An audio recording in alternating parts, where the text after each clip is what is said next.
I'm going to call this meeting to order. We will be led in the Pledge of Allegiance by Mr. Stridiron.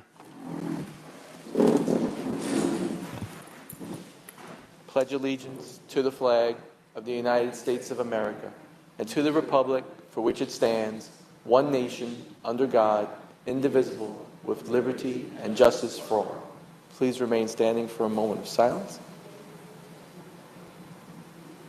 Thank you. Thank you, Mr. Stridiron. Roll call, please, Mr. McCoy.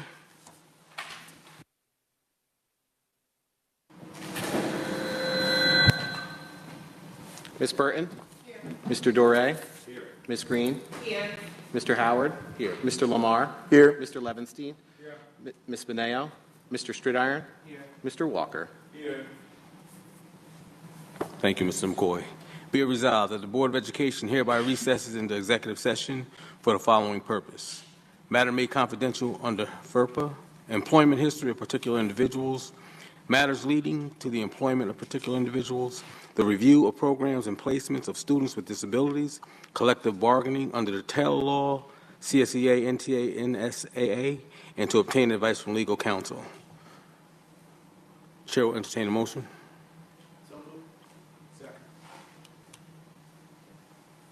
We will return. Roll call, please. I'm sorry. Mr. Doré? Yes. Ms. Green? Yes. Mr. Howard? Yes. Mr. Lamar? Yes. Mr. Levenstein? Yes. Mr. Stridiron? Yes. Mr. Walker? Yes. Ms. Burton? Yes. We will return at approximately 7 comments on agenda items. If there be no objections from the board, I would like to combine the agenda items and non-agenda items. Any objections? Okay, Mr. McCoy. First up, Ms. Deb Boulay.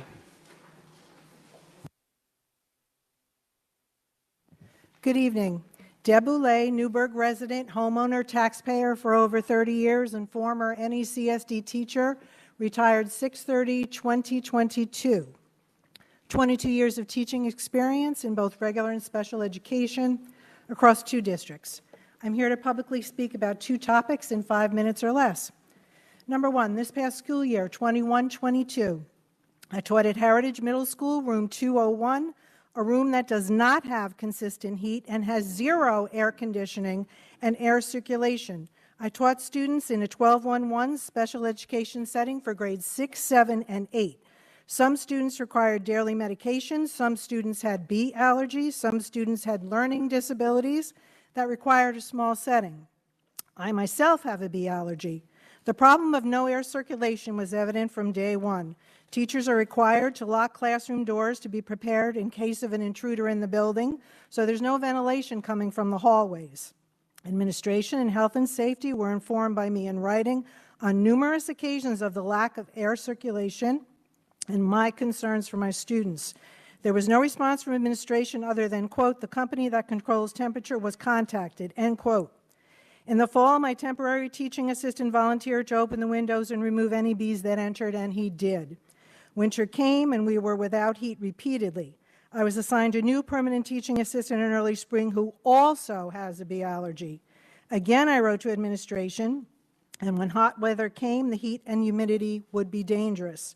I advised again that the windows had no screens and that they could not be opened because of the bee allergies. 2 workers came to my room. They said they would check on the roof and come back to the room. They never returned. Hot weather arrived, and at times the temperature inside room 201 was 83 degrees at 7:30 a.m. I asked for screens. I asked for fans. I asked for an in-window air conditioner. I received no response. 2 teachers gave me their fans, and I myself purchased mini fans that plug into Chromebooks to try and provide relief to students. A 1-on-1 aide that was in my class last period bought herself a neck fan that she would wear while inside the room. When even these measures were not enough and the temperature inside room 201 registered above 83 degrees, I was forced to open the windows to try and get relief. Before I did that, I wrote again to administration that students were falling asleep in class because of the heat and that others were being sent to the nurse because of vomiting or feeling weak. and that I was going to have to open the windows to try and lower the room temperature, and if a bee entered the room, I would have to exit with the students to the hallway until the janitor could be found and come and kill the bee, since 2 periods had students with severe bee allergies. And yes, we had to exit the classroom and leave instruction more than once. Again, 2 men showed up and said they would go on the roof and return to the class. They never returned, the disappearing duo. Students were forced to take year-end assessments, including iReady tests for English and math, in my room under horrid conditions. There was no free room to go to, no other place to escape to. Students fell asleep while others were unable to finish, and those that did finish had horrendous results. Some students who had scored at the 4th grade level in reading in September scored at the kindergarten level in June because they were physically unable to take the test with any validity. And these test scores for iReady were used to inform the IEPs for this coming year, their placements. And the year-end core subject assessments they took in my room were counted in their 4th quarter grade. Students can't learn or perform if they cannot breathe. So for this first item, I'm asking you a very simple question. Where did the COVID money go? Room 201 is not the only room at Heritage that has these conditions, and Heritage is not the only building in this district who has these problems.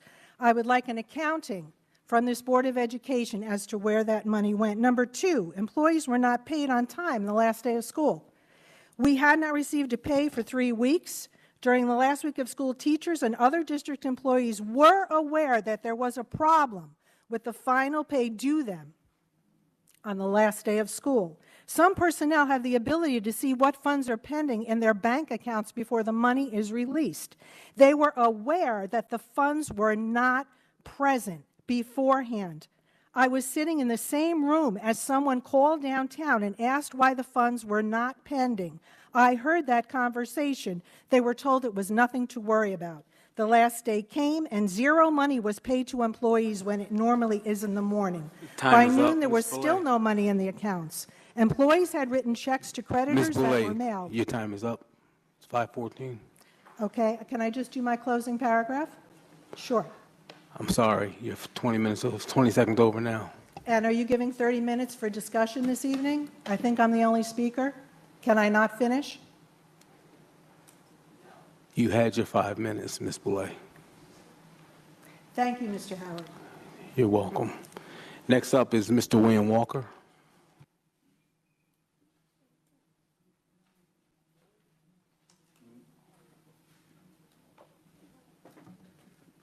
Good afternoon. Excuse me, I just got here from the golf course. No, that's a joke. I'm here to talk about a little bit about history repeating itself. 25 years ago today, in this very room, this auditorium was packed. 25 years ago. Because an English teacher had gone before the existing board and said that the board should not buy 500 copies of a specific textbook because of what it said.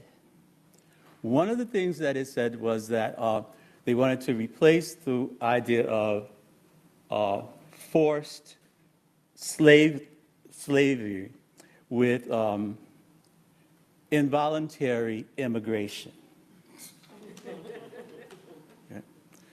The book also placed the existence of African Americans in this country in the 19th century, right around the Civil War, instead of where it should have been placed, which was 1619 Virginia.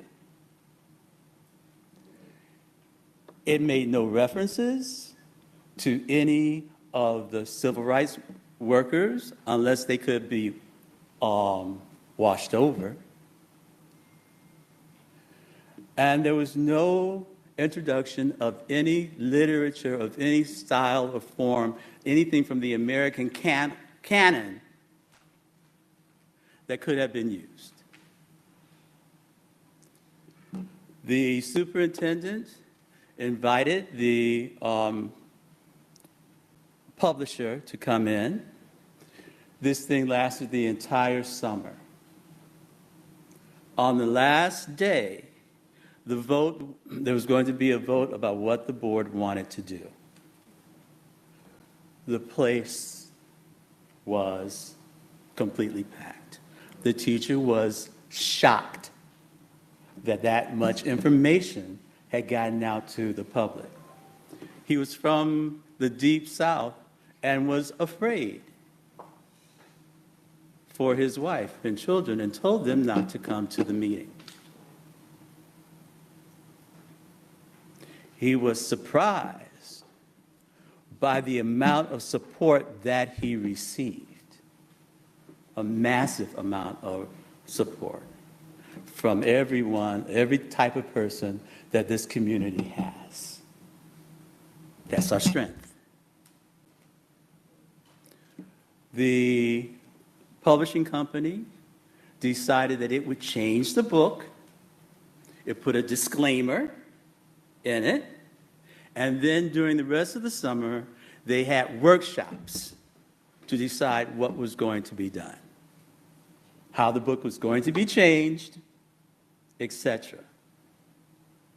Everyone thought, oh, this is a great thing.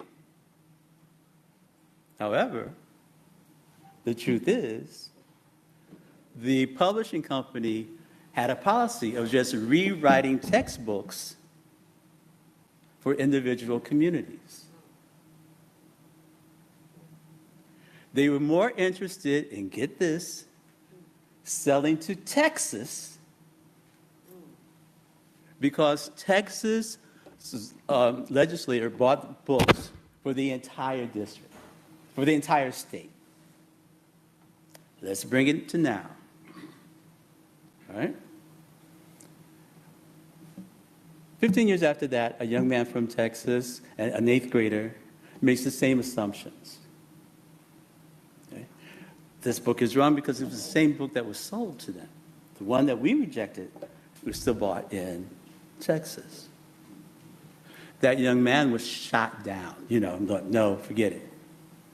Now there's another move to say, to not use the word slavery, to ban the word slavery.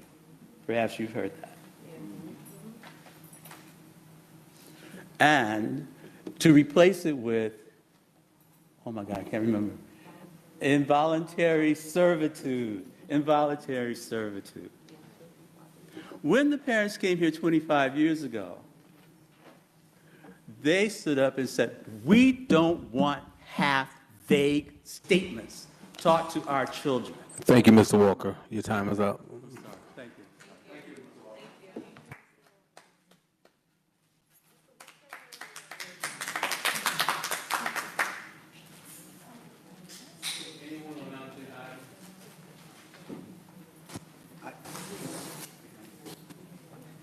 I just want to, no, it's not, this is more of a statement. I want to do it public. My name is Ray Harvey. Most of you know me. I'm the president of NAACP. I'm also a member of the Parents Alliance. I want the public acknowledge our new superintendent, and to let her know that we got your back, so that we can get some things done in this district. So again, welcome. All right, thank you.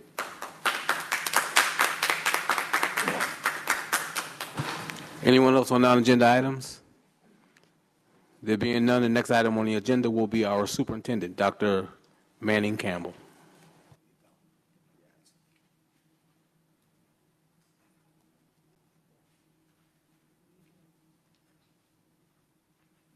Thank you. Good evening, Mr. Vice President, members of our Board of Education, members of the community. Tonight, I have 3 agenda items on my section. Item 3.1 will be information about the American Reading Company, which will be presented by Mrs. Andrea Moriarty, our Assistant Superintendent for Elementary Curriculum and Instruction. Thank you, Dr. Manning Campbell. This evening, I will present an overview on ARC in response to several questions that came about after a discussion at the July 5th board meeting. Next slide, please. So tonight, we'll discuss what the selection process was. We'll define our literacy program in the Newburgh and Large City School District. We'll review the progress, our literacy progress, and we'll have reflection and next steps. Next slide, please. So before we begin this evening, I think it's critically important to keep in mind the components of a comprehensive literacy program. So when I was going to school for teaching, we called these the Big Five. So whether you call them the Big Five, a balanced literacy program, transformative literacy program, the components are the same. And they include phonemic awareness, phonics and spelling, syntax, vocabulary and morphology, and text comprehension and written expression. Next slide, please. So the selection process begins in 2017 prior to my arrival in curriculum and instruction, and a literacy advisory committee was established. On that literacy advisory committee, it's my understanding that there was the assistant superintendent for curriculum and instruction, multiple directors, director of elementary education at that time, director of world languages, principals of 4 schools, and a teacher from each of those schools. In 2017, a needs assessment was also completed, and there was an audit of curriculum that was completed by Dutchess County BOCES, which gave us a detailed report. The committee established selection criteria that would be used to determine the resource. A program was then selected by the Literacy Advisory Committee based on that specific criteria, and they also conducted a school partner visit to a school with similar demographics. Now, to my understanding, I'm not sure if that school visit took place in White Plains or in Pennsylvania. Again, I wasn't here yet. And then in 2018, an implementation pilot began at Gardnertown, Gidney Avenue School, and Vales Gate. Next slide, please. So the needs assessment resulted in some findings. One of the findings was that the ELA curriculum was not clearly could not be articulated by staff. So when asked about what our ELA curriculum was, there were different responses. It was identified that there were instructional gaps with inconsistent use of resources across the districts and grade levels within all buildings, but you could find different findings in a first grade team in a building. And I can verify that because in 2019, when I did come to this position, from the beginning of September till the end of October, I did a listening and learning tour to fact find what, in fact, were the resources that we were using and how were we using them and how were we monitoring them. And what I identified was 11 different resources, inconsistencies across the district, and inconsistency in how we were delivering those resources and monitoring them. There was also an inconsistency in the time constraints that were identified to teach ELA and literacy. So there was no consistent block of time during a day. There were sporadic times. We now have a 120-minute uninterrupted literacy block for instruction. The curriculum needed to be aligned with next-gen learning standards, so we have begun transitioning from Common Core learning standards to the next-gen learning standards. There was a lack of resources in Spanish. So not only just in Spanish, but authentic texts in Spanish, not just translated text. And there was minimal social studies and science integration in our ELA units. So how were we teaching social studies and science? Through literacy. In 2018, we also have something at the elementary level called vertical team meetings. And at an October 2018 vertical team meeting, a survey was provided to teachers who attended that meeting, trying to find out what were some of the needs of a program that they would like to see. And teachers said they wanted a guided reading program. They wanted a clear understanding of how all the resources work together. They wanted to ensure that phonics and spelling were in the program. And they wanted it to support the integration of science and social studies. So the criteria was set.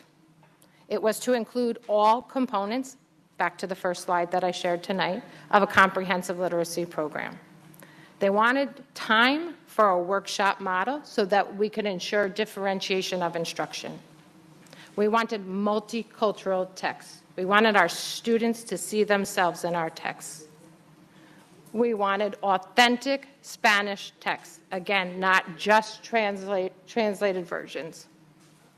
We wanted it to align to the next-gen standards. And we wanted it to meet expectations of a rating that Ed Reports. Ed Reports is an organization that provides educational institutions with review of curriculum materials. And we needed professional development, embedded professional development, not only for teachers, but for administrators as well. So, why our core? Our core was rated by Ed Reports as meets expectations. It's the highest rating that a resource can get. There's green, yellow, red. Meets expectations is the green. It met the components of a comprehensive literacy program. It provides culturally responsive materials and resources and multilingual parent resources. It has authentic, bilingual, and multicultural resources, and we have embedded professional development. I think it's important to note that ARC has an academic advisory board, which consists of 14 experts in the field. I'd like to highlight 4 of these experts, 2 who have been keynote speakers in our district in previous years. Of course, most know Pedro Noguera and Jeff Duncan Andrade. Also, Dr. Ada, she promotes pedagogical research based on dual language, bilingual education, as well as social justice. And Dr. Wilhelm focuses on inquiry-based instruction. Some of you may have heard of the you do, I do, we do, you do model of instruction. Also, in case you are not familiar with Dr. Noguera, he focuses on equity and cultural responsiveness, and Dr. Duncan Andrade focuses on the impact of trauma on the brain. So it's a well-vetted group of resources and people who do it. So that's how we arrived here. Next slide, please. So let's define what the literacy program is in the Newburgh and Large City School District. You've heard me talk already about ARC Core. What is ARC Core? The Core is a comprehensive program that incorporates all the components and resources needed for instructional delivery. The 100-Book Challenge. This provides the independent reading framework based on student reading levels. Student progress is monitored by administering a running record. Our teachers are familiar with administering the running record. The only difference here is that this is web-based. So they enter it into a live web-based software. We also identify here the students who need to work on specific skills together. So this is how we form our reading group. I'm sure most people here remember reading groups. Hopefully you have positive memories of your reading groups. But this is how we form the reading group, and then we teach specific skills within the reading groups. This is where we use our ERLA and ANEAL toolkits. So this is where the resources come in English and in Spanish. This is where we get our skills cards. This is where we get the activities, the games, the lessons, the books, the multicultural libraries that we use to deliver instruction to our children. We have digital resources that come with the core. One of the digital resources is the school pace. That's where we enter the data and the information from the running record assessment. All of the resources in the toolkits are also digital. So we have something called ARC Bookshelf. All the thousands of book titles that we have, that team of 14 that you saw in the previous slide have reviewed, they're all digital for our families to use at home, for students to read or listen to books at home with students. During the pandemic, it was critically important that we had these resources. We also have parent resources, and parent information that we can send home. So, next slide, please. So I believe Mr. McCoy has already shared with the board, because I know it's hard to see this, so I wanted you to have a hard copy to review this. So this is a chart that illustrates our current literacy resources and the components that they address. These are the resources that we are currently using in our program in the district. So you can see in the box, do they meet the standards, the next-gen learning standards? You can see the components of a comprehensive literacy program. So our core checks the boxes all the way down, inclusive of the writing program. The Erla and Anil tools, you can see what pieces they use in the reading groups to hit the phonics, the phonological awareness, the decoding, the word recognition, those are our sight words, and the fluency. The next column in the yellow, that's our iReady. Those are the instructional arm. Most of you are very familiar with hearing about iReady. And that's specifically used to support the reading skills that our students need. So that supports the core. The Sunday system, which is Orton Gillingham based, this is the tool that we use in our ICT classes and our AIS classes to continue to support the targeted instruction around language comprehension, word recognition, and fluency. Those skills are needed to be really good readers. And then we have the LLI, the Level Library Intervention. That's used in our AIS classrooms. So you can see the indicators that marks as well. Next box, please. Okay, so here's our timeline. I already spoke a little bit about 2017-18, the development of the Literacy Advisory Committee, the research on the resources, and the partner school visit. The next few years up to date, I will highlight in future slides. Next slide, please. So 2018-19, let me just catch up with you here. Okay. Oops, one slide too far.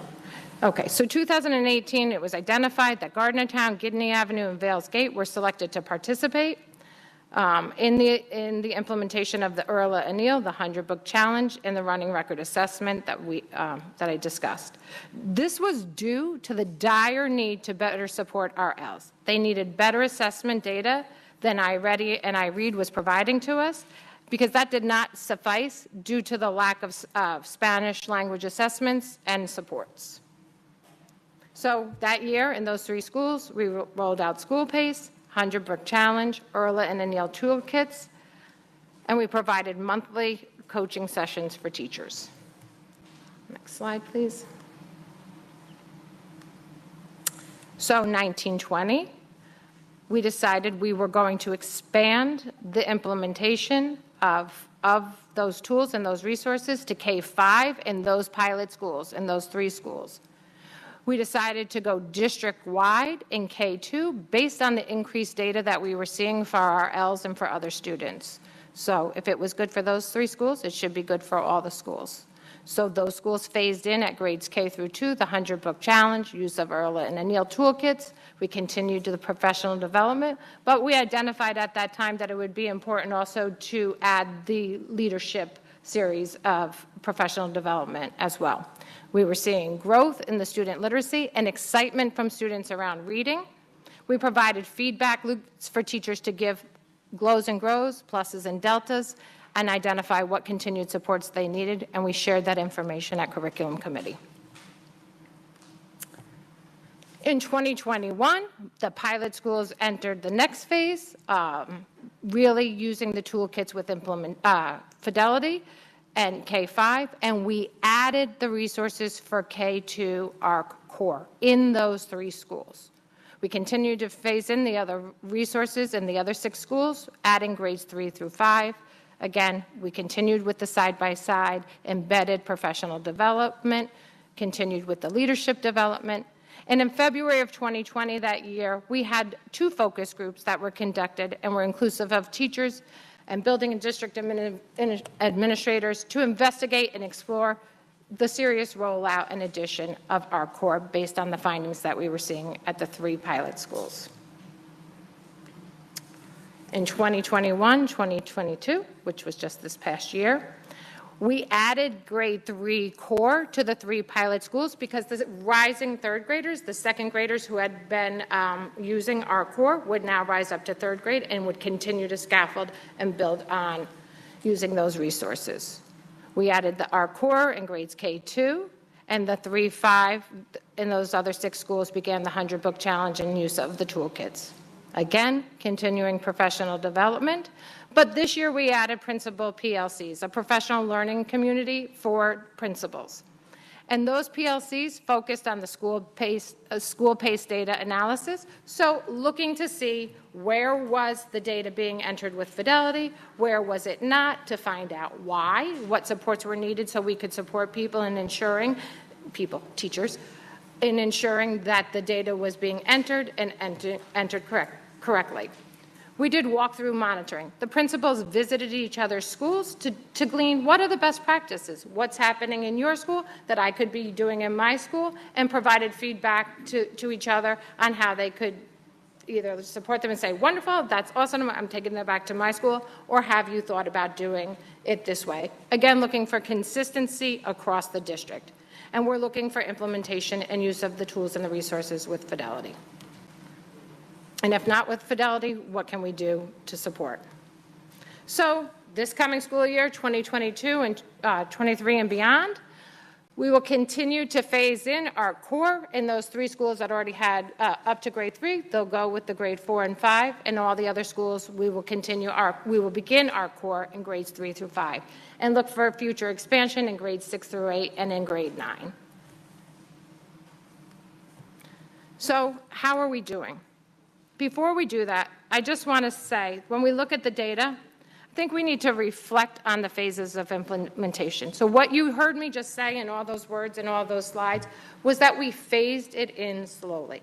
It can be very overwhelming to just we learned that in the rollout of Common Core standards, right? We gave everybody and expected everybody to do the same thing, and we didn't have a scaffolded method of implementation. So we scaffolded. We did step 1, step 2, and provided support all along the way. So I've been asked, how are we doing? How do we know how we're doing?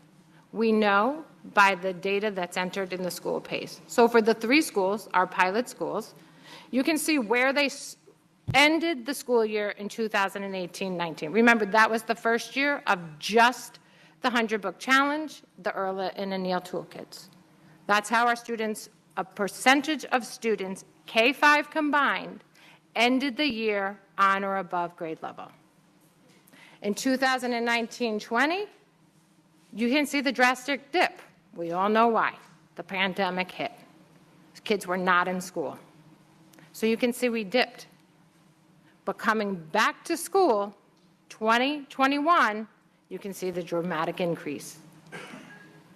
And at the end of this school year, you can continue to see where we're implementing with fidelity growth. That's just these 3 schools. That's K-5 students combined. Next slide, please. So I was specifically asked about how students are performing in grades K through 2.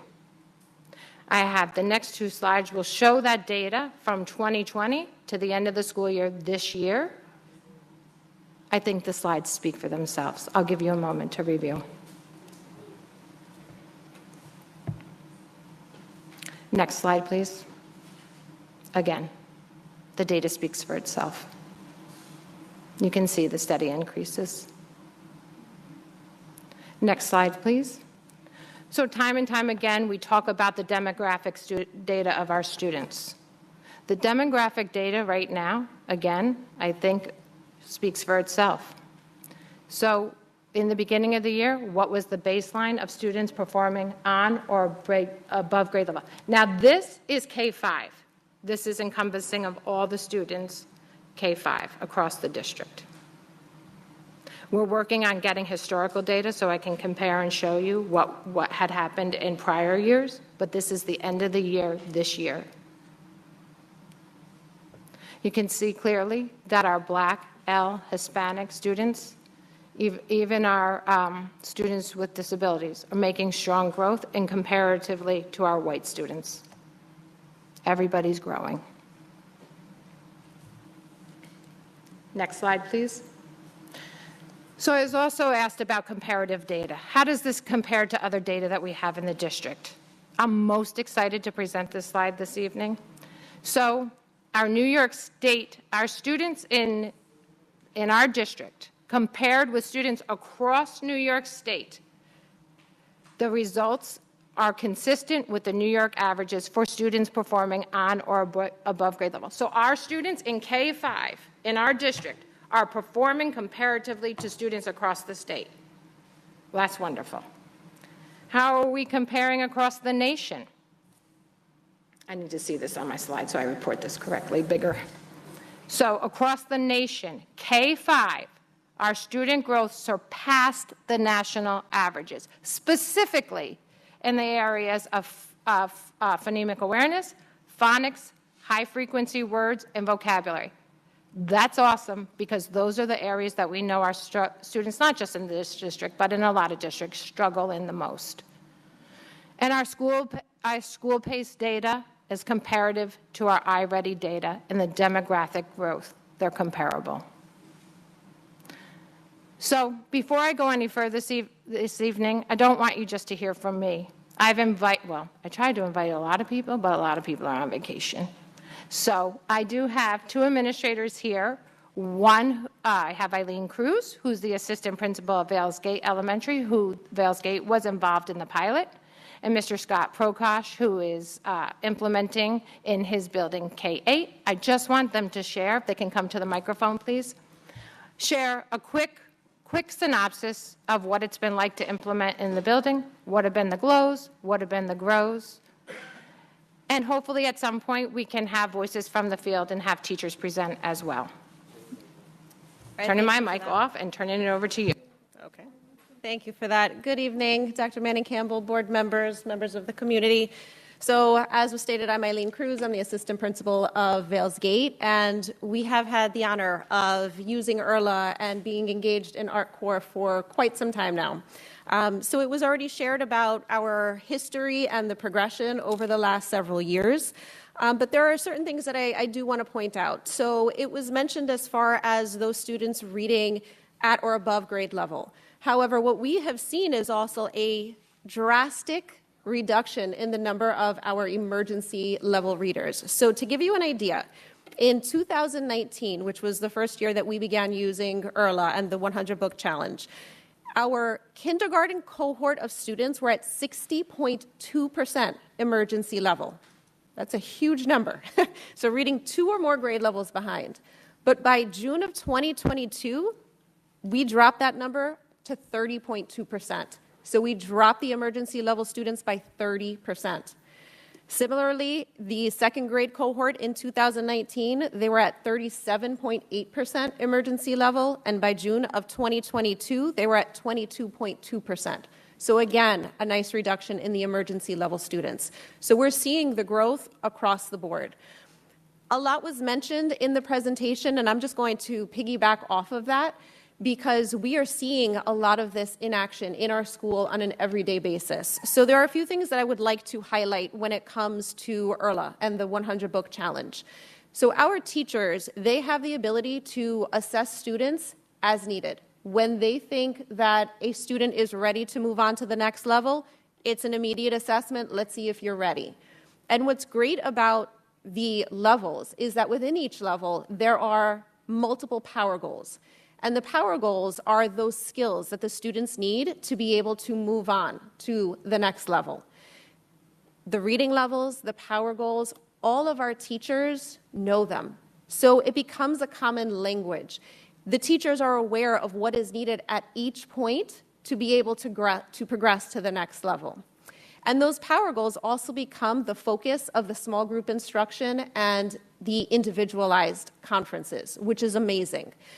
So in thinking about all of these power goals, they're actually empowering our students, because when a student goes to meet with the teacher, they immediately know what they're going to be working on. They know what their goal is, they know what their level is, and they know what they need to do in order to make it to that next level.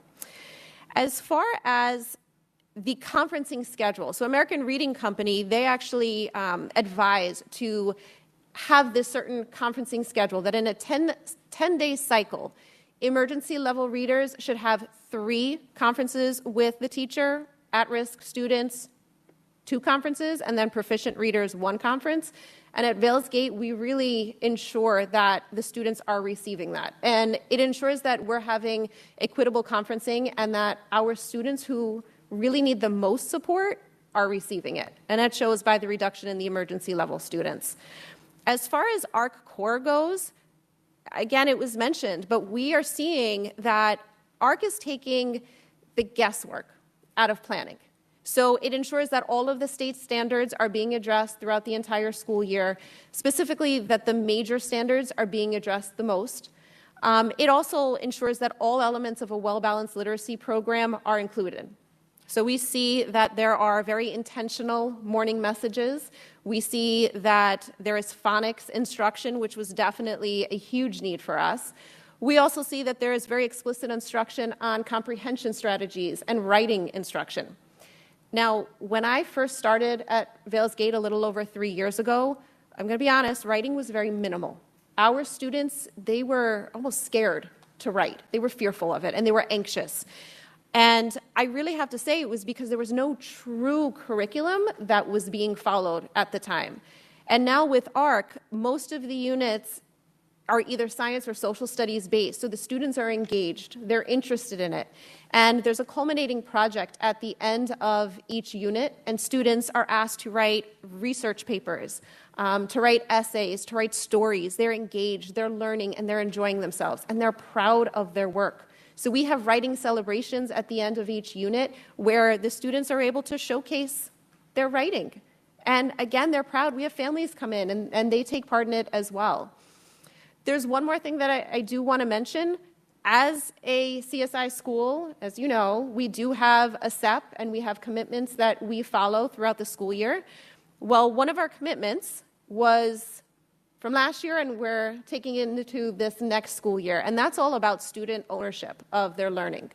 And through IRLA and ARC Core, our students are taking ownership of their learning. They're able to speak about their reading levels. They are able to speak about their power goals and what is needed to move on to the next level.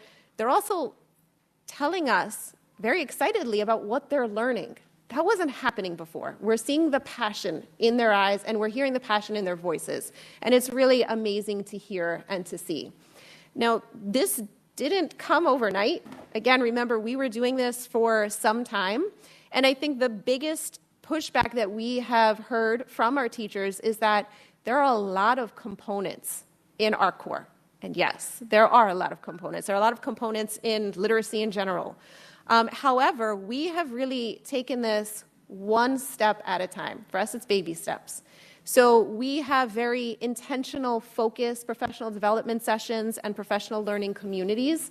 And Ms. Briscoe-Perez and I, the principal and I, we engage in very targeted walkthroughs and provide very specific feedback, which I think has really helped our teachers, and they know that they are supported by us. And again, it's taking things one step at a time so that we're not all completely overwhelmed. But doing this, we're seeing the growth, and like I said, we're seeing the passion in our students. And I'm really excited now that our 4th and 5th graders are going to be engaged in ARC Core as well. I'm excited to see the growth with them. Thank you. Good evening, everyone. I'm just going to say ditto, because Ms. Cruz said it all. So very briefly for my end, just speaking a little bit more about what it is in a school building for students, right? That's what we're here for. We're here for students. So if you walk into any one of our buildings, and I can say that because we've, through this process, have had the opportunity to be able to walk into other buildings that in years past have not always been the case. So we can see what's happening. We can compare our buildings to other buildings. We can see the excitement from students, and it is overall. So not just speaking on behalf of Meadow Hill, but in the schools that we've been in and had the opportunity to walk through, kids are excited. It's the first time you're talking to students about ELA and about reading, and you see the excitement on their face. The first thing they're going to tell you is their color, hands down. They're going to tell you what color they are because that matters to them. That's a universal language for us now. So for a district like ours, where we do have a tendency of students coming in and out from school to school, where there's transfers that do take place, it's a commonality now. So when students walk in, they don't have to learn something new. I told Ms. Moriarty the other day, I had one of my son's friends over our house, and I was doing something with work, and I just said, "Hey, Evan, what color are you?" He said, "Oh, I'm orange." And the student that was, his friend that was at our house, he goes to Fostertown, and he whipped his head around, and he says, "You do Arc Bookshelf too? I'm white." So all of a sudden, the two of them started talking about the color that they were on and what that meant to them. That is a true story. That's just organic of what's happening with the program, that kids are talking to one another. A school like mine that's a bilingual school, the data is out there, right? We work very, very hard on helping to improve our bilingual classes and our bilingual students for students to be able to read and excel. This is the first time, if you walk into a bilingual classroom, there's a tendency of our Hispanic students that they don't talk as much. They're very quiet. And we put all these strategies in place. For us at Meadow Hill, it's beneficial because it works hand in hand with thinking maps.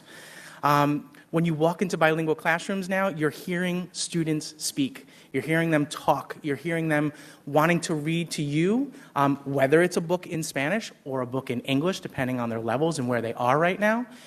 But they want to read to you. They want to express and show what they know. That is hugely important to us as educators because we don't often see that. We have students that are walking in our office every day because they earned their medal. So once they reach a certain number of hours of reading, they get a medal. We have a medal celebration in our school to celebrate the students that received a medal, and they are gung-ho about it. We have students that come in with capes on, so depending on the grade level, we have reader capes. So kindergartners are running in with their capes to show that they met their level of where they need to be. We are seeing for the first time, as we mark students for the following grade level and we're looking at their progress, we're seeing for the first time the number of students that are on or above grade level, or, which I think is probably the most important part, is the students that are approaching it, right? So we have a large number of students that are approaching grade level, and just by another year or two, we all know change does not happen overnight, right? So a commitment of any sort needs to be a 5-year commitment or longer. I am excited as a K-8 building to know that as a middle level principal, that I'm going to have students in K-5 over a number of years, that by the time they get into our middle level, we are going to see a difference in the caliber of students that are coming to us at the middle level. And I say that even though I am a K-8, because there is a difference in middle school. And we are starting to see the fruits of that labor. And yes, change is hard. As educators, change is sometimes impossible. And I can say that as an educator. We see what we see and we know what we know, and we try to always make that work. So change is not always the easiest. So yeah, we've had our stumbling blocks. We've had our issues where we've had to really coach and call people in and say, listen, this is the struggle that we're seeing in this area. I think as educators, our teachers will tell you, school PACE is not the easiest program to work with, but once you know it and understand it and come up with a plan of how to implement, it becomes much easier. So that was a growing pain for us. But these are all things that are easily overcome. And at the end of the day, I'll end with the same thing I started with. It's all about our students, right? It's all about seeing them grow. And this program has enabled us to see that growth. If you don't know me, I'm not always the optimist. So for Ms. Moriarty to call me and ask me to speak on the behalf of this program, I will say that it has exceeded all of my expectations. And again, welcome anyone to walk into any one of our schools and just talk to students, and you will see what I mean when I say they like it, they are invested in it, and they are seeing the growth themselves, and that's exciting as an educator. So thank you again. Thank you, both of you. Next slide, please. Actually, can you go to the next one? Thank you. So what are the next steps? As Mr. Prakash just mentioned, and Ms. Cruz also mentioned it a little bit, this doesn't come without hard work. It doesn't come without frustration. It doesn't come without growing pains. Like any good thing, we have to go through those steps. So we want and we will continue to ensure that ARC and district-wide PD, and I say district-wide PD, our directors help support professional development when our coaches aren't here, not only to the teachers, but to the administrative staff as well, that it meets the specific needs of the schools. So is it that you need more time? This is what we hear a lot. We need more time. We need more professional development on school pace. They find, teachers reported, they find the school pace difficult to manipulate, to use, to be able to be administering the running record and entering the data into the system. So we want to ensure that whatever the identified PD that the teachers in that building say they need, we provide that to them. We also want to begin considering to create book rooms. So at some of the schools, this is a good problem to have, teachers have identified that their students had demonstrated so much growth that they exceeded the grade level. So they needed toolkits on a higher level that wouldn't normally be found at that grade level. So the toolkits are not cheap. But if we had a book room where we had teachers able to access, because you don't need it the whole time, you don't need your own toolkit for the whole year because you don't know when the students are going to hit those marks, but we had a place where we had those resources available for teachers to check in and out, then they would be right there for them.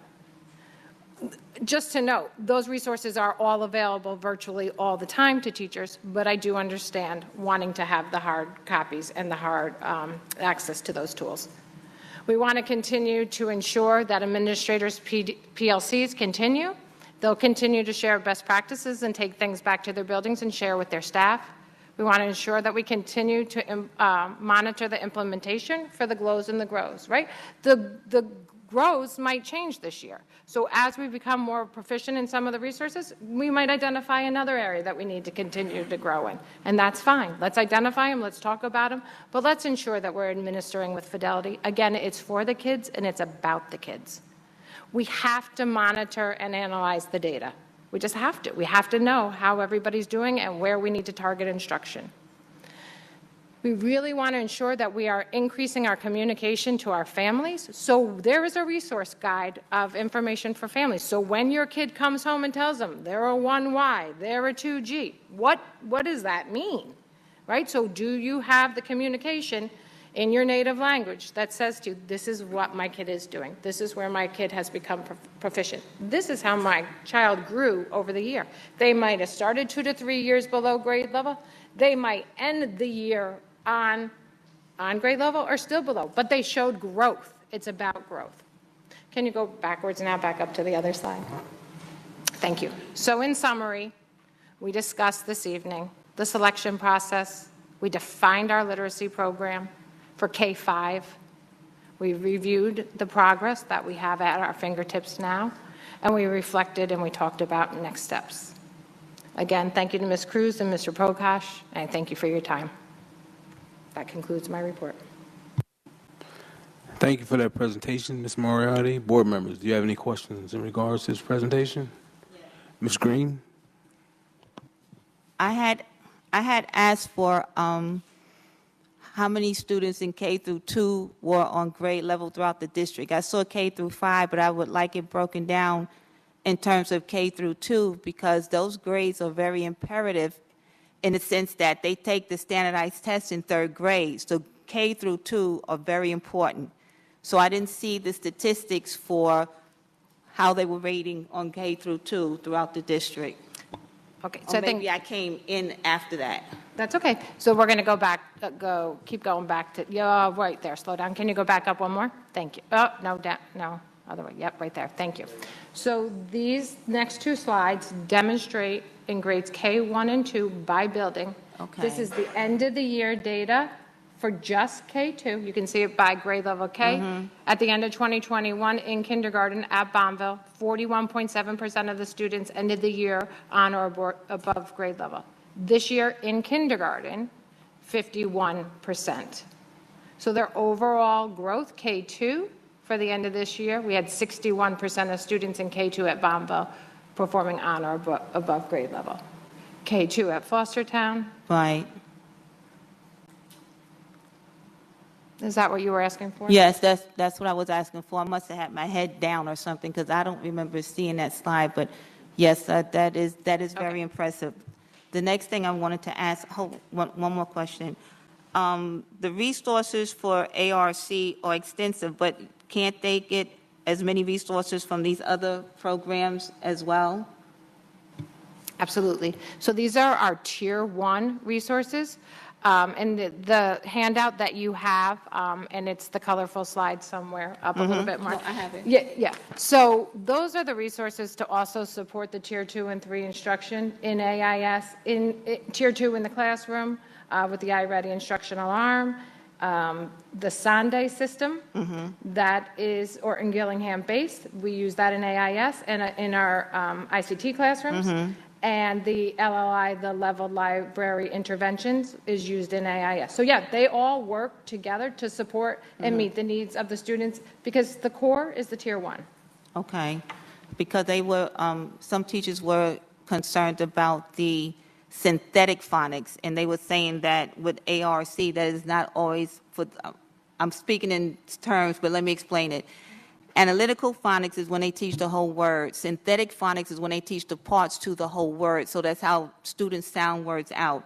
And teachers' concern was that the ARC did not teach this or did not focus on synthetic phonics, and that's important because just as an aside, my grandson, we used to spell words out. So one day I'm saying, he's S-L-E-E-P-Y. And he says, no, Mima, I'm not sleepy. And that I did not want that to happen. So, yeah, we can no longer spell around him. Seriously, he starts to read my text messages on my phone, but I'm going to digress because I'm here. But in any event, teachers were concerned about the synthetic phonics. And my grandson goes to Bombville, so he gets that, and he really sounds things out because now he wants to read everything, and I'm happy, but sometimes it's a problem. So that's why I'm asking about that. No, and I appreciate that, and I know that there are probably a lot of people watching this virtually cheering because you're asking that, because yes, that is a concern that we've heard very loud and clear. I think a couple of things. I think we have to take advantage of the professional development opportunities to dig deeper into the toolkits and the resources that are in there and not gloss over it.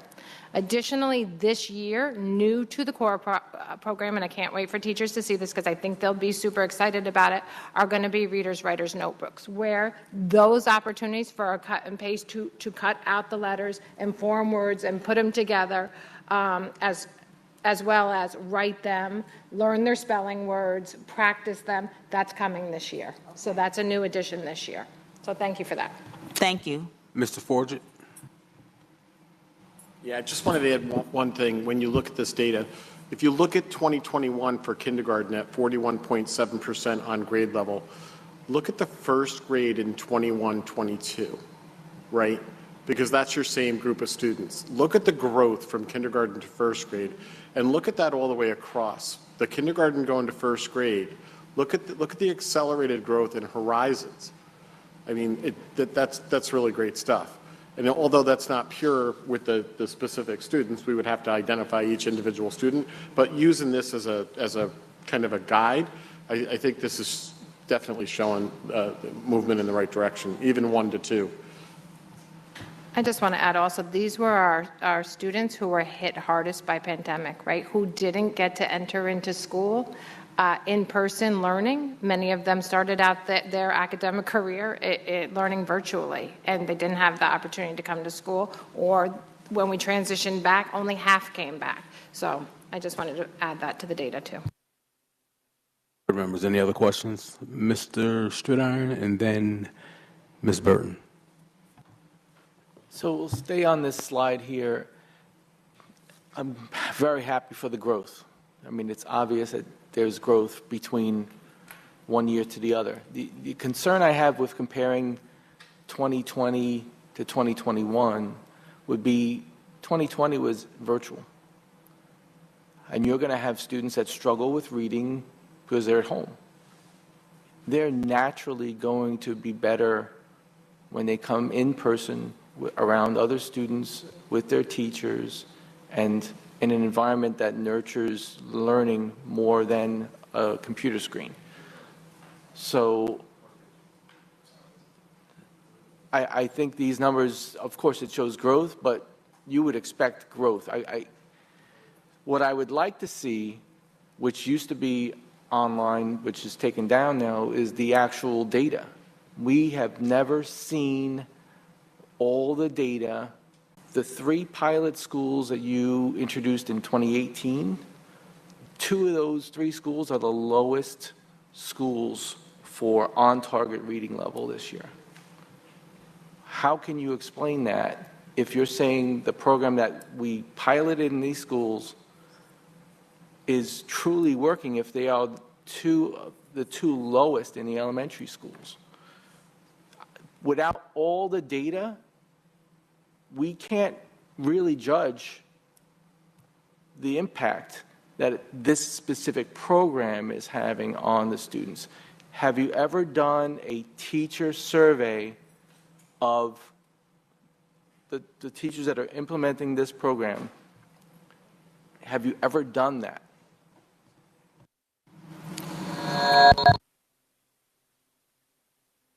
Ms. Moriarty? Thank you. So, yep, we have had multiple. I indicated in one of the slides, one of the feedback loops that we had, I think that was 1920. But throughout, over the course of the years that I've been in CNI, there's been multiple opportunities and feedback loops. Some of the slides, I actually took them out because this was getting long, but we do have testimonial slides that I've shared in curriculum committee, and they're in past presentations that I've had. And we've taken that feedback at the GLOWs, the GROWs, the pluses, the deltas very seriously. I think in response to your question about the TSI and the CSI schools and the growth, there's a reason those schools were identified as TSI and CSI. So those students were performing the accountability status, those subgroups, those students were performing well below grade level. That's how they were identified in that status. So to see the growth that we're seeing in those schools at the capacity and the rate that we're seeing it, we're growing. We're making progress. They're growing. Again, they might not be on grade level, but it's about growth. So a student in 3rd grade, or let's say 4th grade, performing 2, 3 years below grade level, if they grow 1 year in a school year, that's amazing. Some of these students are growing 1.5 to 2 years. Ms. Burton? So first of all, thank you for this report. It does put some things in perspective in terms of the reading program here in the school district. So I too I like data, and I also know that data can be what you want it to be. So I'd like more data as well. In terms of the a couple of questions. In terms of the K-2 district school pace data, now, have you done a comparison with the New York State ELA scores? So I think that's important. We're waiting, yeah. We're right, anxious. I know they're Yep. coming out, but this started back in a couple of years ago. So, you know, at the end of the day, all I get to see at this point are the New York State ELA scores, right? And so I think we need that comparison. And then the other thing is another question, particularly TSI schools and the CSI schools, and more around that with these subgroups. You know, we know that students of color are much lower than, you know, some other students. And so I think that's another area of intentionality in terms of looking at that data. Are teacher assistants trained in this as well? So when they're in the classroom, are they trained as well to provide support? So that's another question. And then the last question, and they don't need to be answered right now, you know, this family resource guide, I mean, is it online? Because, you know, again, how do you know who's seeing it when you put something online? And I'd like to see or know what kind of additional support is being provided to families. much like Ms. Green, I have a 6-year-old grandson that I'm dealing with in the mornings. Well, now he's in, summer school, but I will have him all day next week and the week after. And it is challenging, and at 6 years old, it is challenging to have him sit down and read because of this tool. So I'm curious in terms of, what are some of those challenges and what are we seeing? And, when we're looking at the tier support services, it's challenging to get him to sit down and read. Now, we work on it, but it's challenging. Unlike yours, mine is challenging. So those are just some questions I'd like a little bit more information. And then the other thing is, the last thing that I am really curious about, in terms of the timeline, when we started with the Literacy Advisory Committee. And so I'm a proponent of continuous improvement process. And so we started with an advisory. What happened to it? And so how are we, how is the district, not just school-based, but how is that kind of looping back around, right? And it's similar to his question in terms of really, I heard what you said in terms of looking at best practices, but how are you synthesizing that information to inform really what is going on? And then, a little later on, you built in the leadership, and they're doing the walkthroughs, in terms of, how it's being implemented with, I heard Mr. Prokosh, it was challenging. And so I'm just curious about that loop. And where does the advisory come back into it, if in fact it should or could? I don't know. So that's it. Ms. Moriarty? So that was a lot of questions, and one I know you said not to answer them all right now. Just a couple of things I want to note, and I will provide updated. That Literacy Advisory Committee was started before I came to curriculum instruction. Several of the people that were on that original are no longer in those positions or not in the district. And then we went into pandemic shortly after the March when I came. So yep, probably something we definitely need to review and pick up again. I just do want to remind everybody that we did not have the New York State assessments in the spring of 20. And then in the spring of 21, it was only administered to students who were in person. And for our K-5 students, that was 50% of our students. And the commissioner said that data is really. So this year, we're super eager to get our hands on the data. We are. Yeah. So, and one of my personal goals that I will be evaluating, I'll just say it publicly here, because I think it's important, is those parent reports and the resources and what is the expectation for use, but most importantly, getting it up on the website. I will say that the expectation is that those resources go home 6 times a year. So elementary students, K-5, are graded on a trimester basis, so 3 times a year. They do receive a progress report halfway through the trimester. So it's the expectation that the reports go home with the progress report to tell where the student is there and with the report card. So that is an expectation. So minimally, the parent gets the communication 6 times a year. But you're right.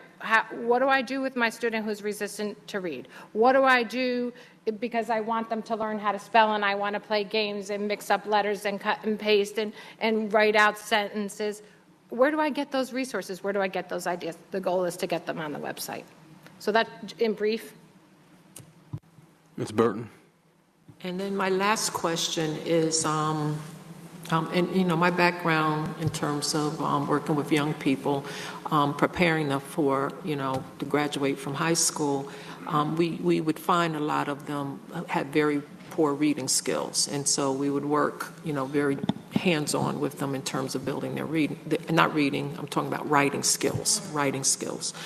What are we doing with community agencies that are offering academic support. I don't know. I'm asking the question. I'd like to know more information about how we're working with them, because I think that's very important that we communicate what our goals are, even the data, and support them the best way, whether it's the Boys and Girls Club, or whether it's SUNY Orange, the Liberty Partnerships Program, whether it's the Armory.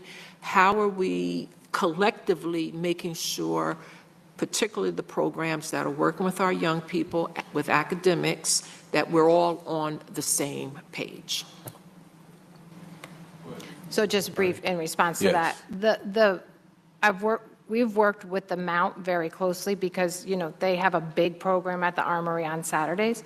We're in the infancy stages with meeting with we had people from the town of New Windsor, town of Newburgh, city of Newburgh, Boys and Girls Club at the table this spring. So we're going to continue to build on those relations and have those meetings for the exact purposes that you stated. Thank you, Ms. Ward. Mr. Lamar. Just one question. I love hearing all the success stories. It's great. But is this program sort of a one-stop shopping kind of thing? You're talking about books that are going to get bought and programs that are going to, is this the kind of thing where whatever comes up, we just go to them and say, send me more of this? I mean, is this like the books you're discussing, adding on, do these come from ARC? So it's sort of like we're getting our program from a book publisher. And I mean, that's what it feels like to me. You see what I'm saying?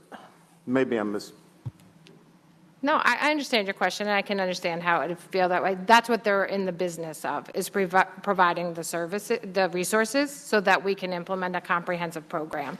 So they took feedback. Your program seems to be lacking. We don't see those resources, and they continue to development with their academic advisory committee. That's their job, to create resources to meet needs of students nationwide, not for Newburgh, but nationwide. And then you decide, is that the right resource for you? Is that how we're growing students?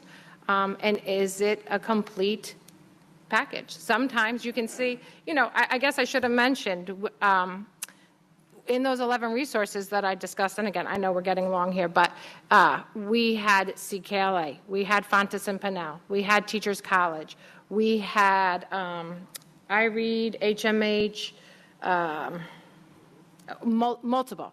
None of them hit the complete spectrum of a comprehensive program, and something that Ms. Burton just identified is writing skills. We know, and Mr. Walker could probably speak to writing skills too, as being a former teacher, it's a skill that needs to be developed, and we weren't doing enough of it.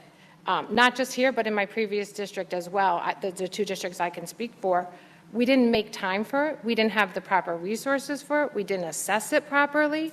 And we didn't focus on it because we were focusing on the fundamentals of reading, which is obviously important, right? That's a child's ticket to independence. That's how we get to move on in life. How well can we read? But how well can we write? So I think that that's a huge component that is lacking in many other programs that are available. So you have to supplement then. You have to go out and find something else. Thank you, Ms. Moriarty. Mr. Schroeder. Just one quick question. Would you say that the data for average reading level growth per year is a good metric to determine whether or not the students are progressing? If they were below reading level at the beginning of the year, if they grow by one reading level by the end of the year, one reading level as far as one, would you say that that is a good metric to use as whether or not a program is a success? Yeah, I'm not sure I totally understand your question, and there's not a simple answer to that. That's very child specific and based on the needs, and I don't know that that is an assessment of a program. I think it's encompassing of the environment that the instruction is delivered in. That's way complicated question. That's a multi-layered question.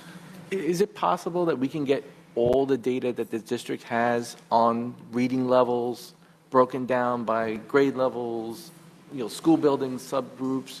Because that's what we really need to see, because And we need to be able to monitor it at specific points in the year based on the in-district testing that we can get, whatever metrics you use to Ms. determine it. Peterson, can you answer that question, please? I would have to look at the information that we have in school piece. Some things are, there's some data privacy, things that would go on there. Could be a report that can be given in terms of overall ranges for grade levels and growth that we're seeing. I think the comparative data that we have coming from the state is also going to be very telling for the board about how the implementation process is going across the district. So we're hoping to have that soon. And then also we are still implementing certain aspects of the program in many parts of the district. But I think there's some initial data that can be given by the end of the summer. Thank you, Ms. Peterson. Board members, if you have any further questions, please forward it to Dr. Campbell, and she will disperse them to the members on the central office staff to give answers. Next item, Dr. Campbell. Thank you. So I wanted to give an update based on my few weeks that I've been here.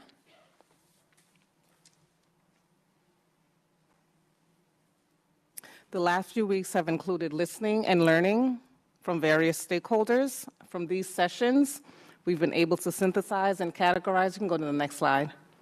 Some common themes from some of the stories that have been shared with us. You can go to the next slide. From this slide, you can see some of the stakeholders that we had an opportunity to meet with thus far. Next slide. Some common themes that have emerged: family involvement, and I heard a little bit about it here, really ensuring that the parents have a voice and that they have access to the information that we're providing as the educational entity. Safety and security, that's something that's been really big. Curriculum and after-school opportunities, social and emotional learning, and the utilization of data. We're all speaking the same language, we're all saying the same thing, and at the end of the day, it's really about teaching to the whole child. Next slide. The most prominent theme that has been presented itself to me is how committed and invested this community is in supporting the success of all learners, all scholars in the community. There's a lot of work to be done, but it is very clear to me that we are not doing this alone, and I think I'd heard it earlier in my meeting with the Parent Alliance Group. It certainly takes a village, and I agree with that statement, and I concur. Looking ahead, I had a really successful chat this week. On Thursday, the room was packed, and folks stayed, the entire time, which was really nice for me because I got to learn a bit about the community.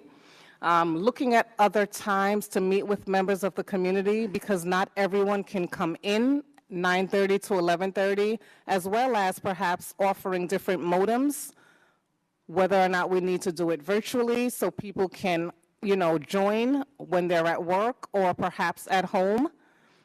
Continuing to learn and listen from a wide variety of community-based organizations and stakeholders, and every single group that I've met with, they're here to partner, and that's the message that I've received.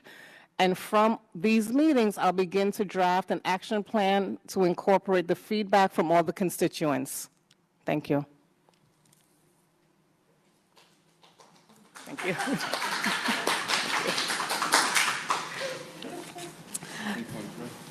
3.3, Mr. Forget. Yeah, thank you, Madam. Thank you. Thank you, Dr. Campbell. We have one item for your consideration this evening. It's a resolution to approve an amendment to the 2022-2023 calendar. Chair will entertain a motion.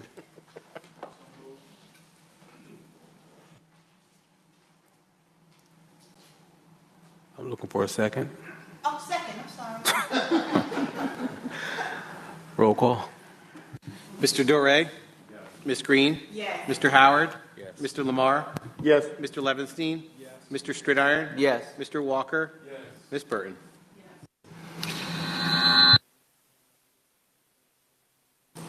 That concludes our items. Mr. President, I also want to just take a second and thank Vice President.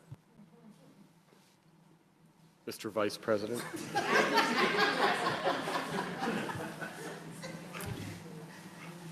I just want to take a second also to thank Mrs. Moriarty for the time and energy she put into that presentation, as well as the assistant principals and principals that participated. And just so you know, there were a variety of others that were looking to come and assist with this. It's a huge undertaking, and I thank you for your efforts. Thank you, Mr. Forget. Thank you, Dr. Campbell. Our next item on the agenda will be the Assistant Superintendent for Curriculum Instruction, who is not here. That report will be given by Ms. Onyx Peterson. Thank you, Mr. Vice President. I have items 4.1 to items, my computer is not scrolling down, I apologize, on a consent agenda for you tonight for 4.25. So 4.1 to 4.25 on a consent agenda for your consideration. Would any board members like to separate any of those items? Mr. Lamar. 411. 411. Anyone else? Chair will entertain a motion on 4.1 to 4.25, exclusive of 4.11.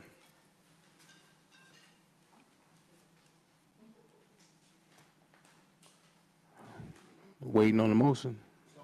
A second. Can I get a second? Thank you. Roll call. Ms. Green? Yes. Mr. Howard? Yes. Mr. Lamar? Yes. Mr. Levenstein? Yes. Mr. Stridiron? Yes. Mr. Walker? Yes. Ms. Burton?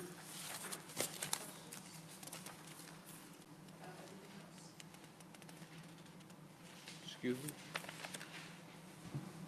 There's no questions about everything else other than 4 years? I asked. If there were any more questions, any more separations, no one said anything. So we went to the vote.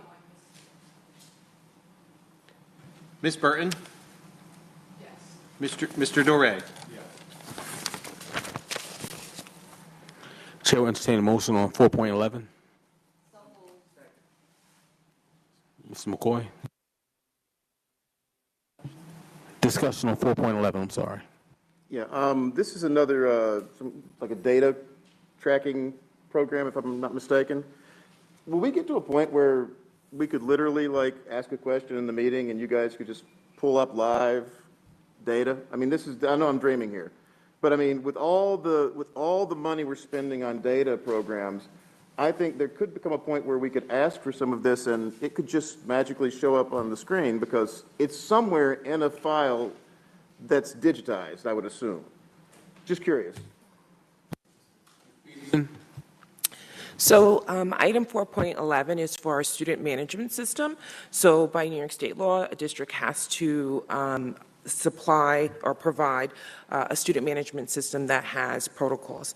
This does house some of our student information, our attendance, our course information, but that is just a repository. It's not a data analyzer or a visualizer. That's a different type of program. We do have certain programs that we then have to merge. So I know that Mrs. Moriarty talked about information. I have to take data from 3 different sources, combine it, visualize it, and analyze it for board reports, which is something that we do often. I know it was done for the report that we received today, but it's not as simple as just taking one program. We've been seeking that, and we're hoping that future, I know that last week we had a discussion about Panorama.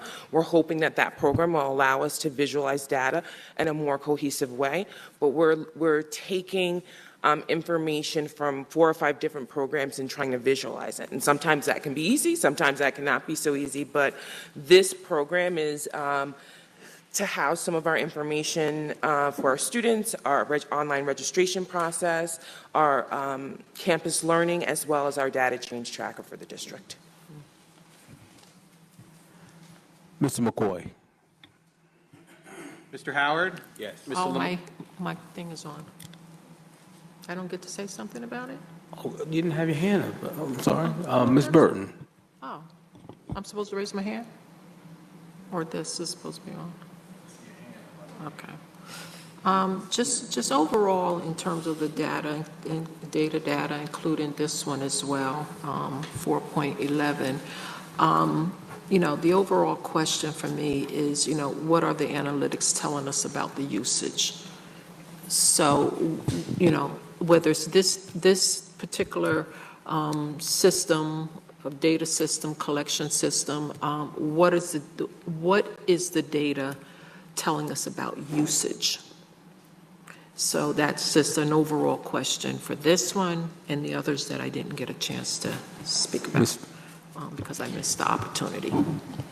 So I Ms. just want to Peterson? make the board aware that for our annual Buzz-in presentation, what me and my information and technology team do is that we analyze usage reports for every instructional program that we have in the district.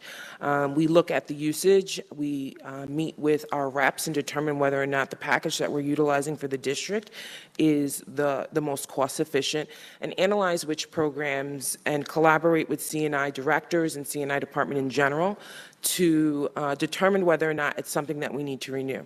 There are several programs that I've already let Mrs. Moriarty and the C&I team know, and the directors that I'm watching, and are not utilized to the efficiency, for next year. As a part of COVID, we did expand our instructional technology because we had to.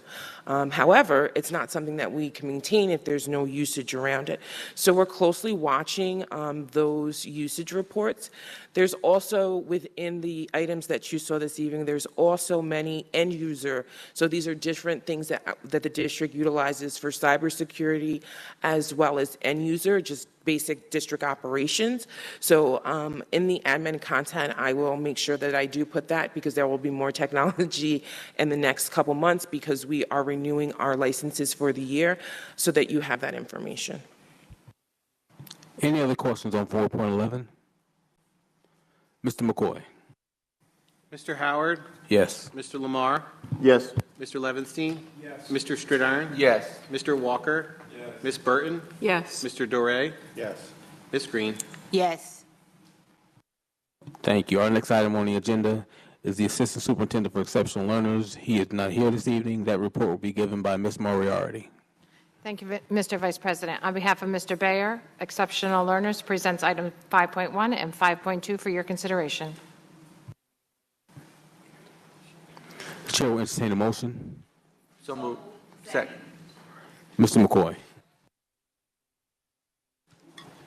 Will there be any discussions on 5.1 and 5.2? Thank you. Mr. McCoy? Mr. Lamar? Yes. Mr. Levinstein? Yes. Mr. Stridiron? Yes. Mr. Walker? Yes. Ms. Burton? Yes. Mr. Doré? Yes. Ms. Green? Yes. Mr. Howard? Yes. Thank you, Mr. Vice President. That concludes the items for Exceptional Learners. Thank you. Board members, I apologize. I'm not citing anyone. I haven't done this in a minute, so I apologize. So we're going to move on to item number 6. Our Assistant Superintendent for Finance, Mrs. Roaring. Thank you, Mr. Vice President. The Division of Finance presents items 6.1 to 6.4 for your consideration tonight as part of the consent agenda. Any board member want to separate any of those items out? 6.4. Mr. Lamar? 6.4. 6.4. Any other items to be separate? Chair will entertain a motion on 6.1 to 6.3. Second. Any discussion? Mr. Stridiron. I just have a question. Now that the school year for 2021 is over, do we have any idea whether or not there is going to be a surplus this year in the finances? The Division of Finance works through closing of our books between now and the end of August, so we will provide an update after that time. Thank you. Any other questions? 6.1, 6.3? Mr. McCoy. Mr. Levinstein? Yes. Ms. Mineo, Mr. Stridiron? Yes. Mr. Walker? Yes. Ms. Burton? Yes. Mr. Doré? Yes. Ms. Green? Yes. Mr. Howard? Yes. Mr. Lamar? Yes. Chair will now entertain a motion on 6.4. Discussion. Mr. Lamar. Yeah, I'd just like some clarity. What exactly is this describing? Was there extra CARES money that is being spent on non-public schools to purchase supplies? Is that what it's saying? Okay, so clarify, please. So as part of CARES, we had to provide a certain amount of money to each of the non-public schools within our district boundaries. Not all of those funds were expended by the end of 21-22 as anticipated. So we have to increase our general fund budget for 22-23 to allow the expenditure of those funds between now and September when they expire. And they will be spent by the non-public schools. It is their allocation. Any other questions on 6.4? Chair will entertain a motion. Second. Point of order. The motion's already on the floor, sir. You just need to have a roll call. Okay, roll call, Mr. McCoy. Mr. Stridiron? Yes. Mr. Walker? Yes. Ms. Burton? Yes. Mr. Duray? Yes. Ms. Green? Yes. Mr. Howard? Yes. Mr. Lamar? Yes. Mr. Levinstein? Yes.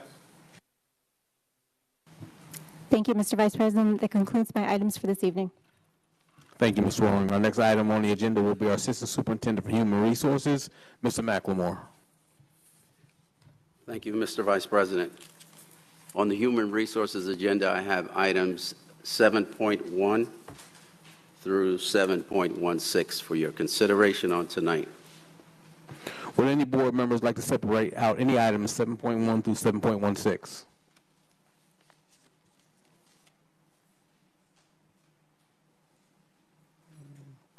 Chair will entertain a motion.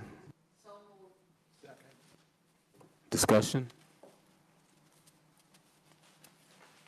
Mr. McCoy? Mr. Walker? Yes. Ms. Burton? Yes. Mr. Duray? Yes. Ms. Green? Yes. Mr. Howard? Yes. Mr. Lamar? Yes. Mr. Levinstein? Yes. Mr. Stridiron? Yes. Thank you, Mr. Vice President. That concludes my items. I will be yielding the floor to our Superintendent, Dr. Manning Campbell. Thank you. I want to take this opportunity to thank Dr. Sklarz. She's really been instrumental in helping me to schedule my listening and learning, and I want to thank you publicly. Ms. Moriarty, great presentation. Thank you very much. And Mr. Forget, thank you so much for your support and your help during my transition. I'm looking forward to an amazing time here, and I'm looking forward to many productive and positive years of working with you, trustees, as well as members of the community. Thank you so much. I'd like to acknowledge Jillian Matos. She's a principal, new principal of Horizons on Hudson. She had to leave. She was here tonight. Her son was rushed to the hospital. He was injured in a basketball game. Sorry. Daniel Schwartzkopf, new assistant principal at Fostertown. Congratulations.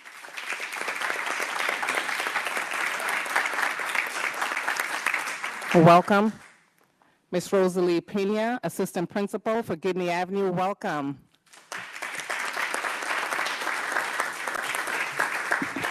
You will enjoy it here. It's amazing. That concludes my section. Thank you, Mrs. Superintendent, Dr. Superintendent. Before I go to our clerk of the board, I just want to say to our board members, I appreciate you guys working with me tonight. No blood, no harm, no foul. So I'm going to turn it over to Mr. McCoy. Thank you, Mr. Vice President. I have the approval of minutes from the July 5th organizational and regular meeting. Thank you, sir. Any second? Any discussion? Mr. McCoy. Ms. Burton? Yes. Mr. Duray? Yes. Ms. Green? Yes. Mr. Howard? Yes. Mr. Lamar? Yes. Mr. Levinstein? Yes. Mr. Stridiron? Yes. Mr. Walker? Yes. That concludes my items, Mr. Vice President. In the meeting, thank you. Move for adjourn. Motion for adjourn. Moved and properly second. Any discussion? Mr. McCoy. Mr. Duray? Yes. Ms. Green? Yes. Mr. Howard? Yes. Mr. Lamar? Yes. Mr. Levinstein? Yes. Mr. Stridiron? Yes. Mr. Walker? Yes. Ms. Burton? Thank you, board members, and thank you, community. Have a great evening.